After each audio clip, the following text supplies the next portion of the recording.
Elon Musk's acquisition of Twitter is going about as well as going to a 5-year-old birthday party and giving them all flamethrowers and then being surprised when, oh no, they burned it down. The whole house, it's gone. Twitter's been no short of controversy in the recent weeks with the whole Twitter Blue, the verification thing, a ton of people getting fired, and like 70,000 other things that have just compounded on top of it that I can't even remember because everything moves so fast now that you see something smack you in the face and then it, like a windshield wiper comes and wipes it off and then, oh, it's gone, and then something else smacks you in the face. That's how news is these days. But about 10 days ago, someone that was fired from Twitter, a Twitter engineer, said, here's how it will break in the coming weeks. And that was about 10 days ago. And then did a very long article on how Twitter is going to break slowly over a period of time because there's not enough engineers to keep everything functioning. Like if you have a field full of wheat but no farmers to harvest it, then you have no wheat. If you have a field full of tweet and no engineer to fix the tweet when they break, then they're no tweet anymore. But Elon Musk, who now controls the whole company just by himself because he fired the board of directors when he got in, said, actually, no, I want to hit a speedrun any % world record on bringing down a social media tech company. He looked at the greatest speedrunners in the world and he thought, I want to be one of those people. I want to be remembered for going really, really, really fast, like a sonic speedrun. So he sent an email to all of the Twitter staff overnight and was saying that if you don't want the extremely hardcore Twitter experience, then you better get out. Going forward, to build a breakthrough Twitter 2.0 and succeed in an increasingly competitive world, will need to be extremely hardcore. Treating your social media employees like a BDSM video is a great start. This will mean working long hours at high intensity. Only exceptional performance will constitute a passing grade. Sounds like my high school maths teacher. Twitter will be more engineering driven. Design and product management will still be very important and report to me directly because he's got so much time on his hands, I suppose. But those writing great code will constitute the majority of our team and have the greatest sway. At its heart, Twitter is a software and service company, so I think this makes sense. He thinks.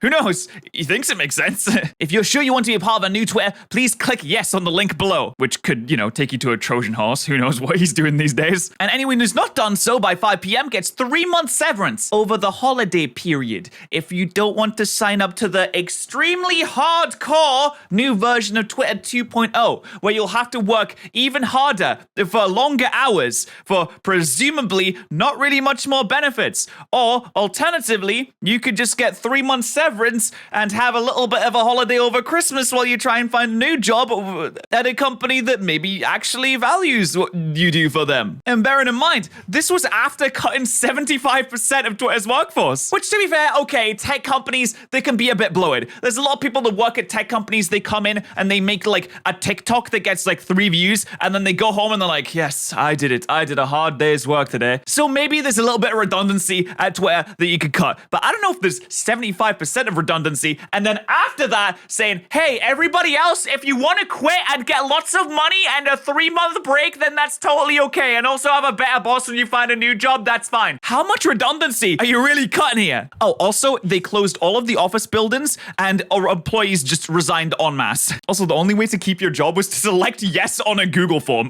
Imagine just missing the email. You wake up one day and you're like, oh, I didn't get a notification for this email. I've been fired. Fantastic news. Employees were previously told they could sign up for Twitter's exciting journey. The exciting journey, of course, being driving directly off of a cliff. It's exciting until you hit the rocky bottom. And then Twitter alerted all of the employees that effective immediately, all office buildings are temporarily closed and badge access is suspended. So you can't go into work. Now, what does it mean for a website when nobody can get into work to maintain it or make sure the systems are running correctly or just do anything to the website? Does it just function as it's supposed to? Well, no, not really. And apparently this happened because Elon Musk and his team are terrified that employees are going to sabotage the company, which is very ironic that he thinks that the employees that have worked there for a long time are going to sabotage the company. I don't know. Maybe the saboteur is the one in the mirror. Who knows? There's someone sabotaging it, all right? I wonder if we can figure out who the saboteur really is. Apparently, before the deadline, Twitter had 3,000 employees left because they cut like 75% of them already. And there's hundreds of employees giving a salute emoji because you know what happens when you salute? It's usually the end of something when you salute. And clearly this was a very good idea because all of the payroll departments have resigned and not elected to sign up for Twitter's 2.0, which is good because payroll is completely redundant. If you're going to sign up for an exciting new journey, why are you worried about the money? It shouldn't be money, shouldn't be your concern. You should be signing up because you love Twitter so much that you just want to work the hardcore, extremely hard hours, and payroll, don't worry about it. We'll probably get it sorted out at some point in the future. You'll get paid, maybe, but don't you just want to help us go on a really cool adventure? Now that's a lot about the employees, but what's Elon thought of it? Because he controls the entire website now. He's the main boy. Apparently he can just do everything himself, so everything should be fine. He should be making probably some damage control tweets, just explaining in great detail how he's made these decisions, how he's going to go forwards, why these decisions are the correct one for the company, just really reassuring everyone that everything's going to be just fine. How do you make a small fortune in social media? Start out with a large one. Okay, I mean that's a good start. That doesn't bode so good. And if you click on it, there's a random guy that's verified, but it's just someone who's subscribed to Twitter Blue who says there's a bunch of us in SV who will come up tonight to help on the infra side to keep the site up. If you need help, just ask. He's like, thanks. He's just replying to like random people on the internet that have subscribed to Twitter Blue because that verifies them now, even though it does nothing to actually verify people, and the Twitter Blue verification badge is completely useless now. But I feel reassured that everything's going to be fine. I mean, look at this. We have help us, Ligma Johnson. You're our only hope. And another meme. And then an emoji. He just seems to be doing a whole lot of tweeting, which I mean makes sense. He's the Twitter CEO, but like, isn't he the CEO of other companies too? Like, what happened to is SpaceX still? What's going on with that? And Tesla? I thought being a CEO was hard.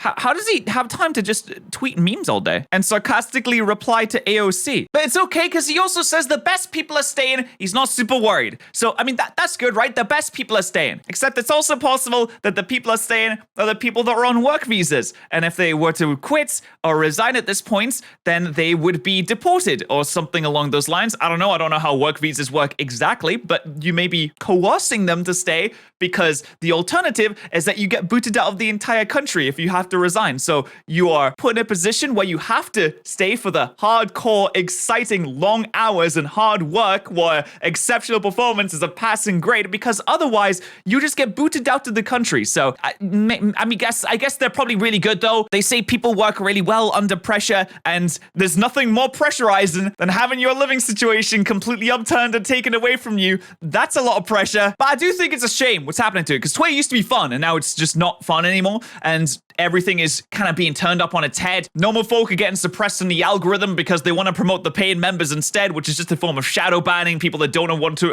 pay $8 a month, which for a lot of people, $8 a month is a lot. Can we spare a thought for the poor artists that make most of their sales through Twitter and most of their promotion through Twitter that may be struggling a bit, and $8 a month it's a lot to pay. Not that you can anymore, because they shut down people signing up to Twitter Blue because they messed it up so badly that they lost almost all of their advertisers because of it. But no, things are going well. Anyway, subscribe to the second channel. We're almost at 100,000 subscribers.